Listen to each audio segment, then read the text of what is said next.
acabar, which on its own means to finish or to end. But when it's followed by the preposition de and an infinitive, the meaning changes and it basically becomes the expression when you've just finished doing something.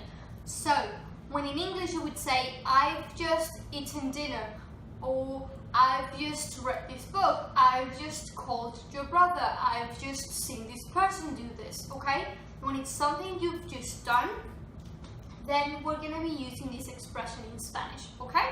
So, first of all, let's see how we conjugate this verb. Acabar, regular verb in the present tense, okay? So, we remove the AR, okay? And then we have acab, and you add your endings. So, yo acabo, tú acabas, él, ella, usted acaba, nosotros acabamos, vosotros acabáis, ellos, ustedes acaban.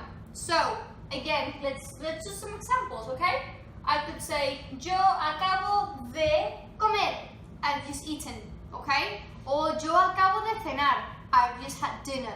Acabo de cenar, okay? I've just had dinner. So if you're talking to someone on the phone and they say, hey, what are you up to? And you could say, oh, yo acabo de cenar, I've just had dinner, okay? Or acabo de llegar a casa, I've just got home, okay? Acabo, yo acabo de llegar a casa. Very important, the second one is an infinitive, okay? We do not conjugate this ones. So if I say, yo acabo de llegar a casa, means I've just got home, okay? So what are you up to? Oh, I've just got home, how about you? Oh, not much, I've just finished doing my homework.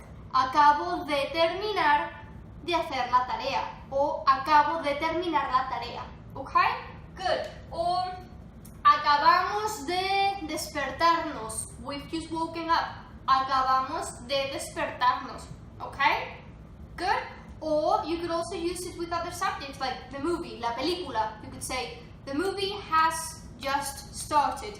La película acaba de empezar, okay? The movie has just started, okay? It means it started like pretty much now, okay? La película acaba de empezar, okay? It's just started. Good guys, well I hope this was helpful. Again, very quick lesson, but nevertheless very, very useful. This is something we use very frequently in Spanish, and I think it will help you with your conversational Spanish, okay? So, thank you, do not forget to subscribe and stay tuned for upcoming lessons. Bye, thank you.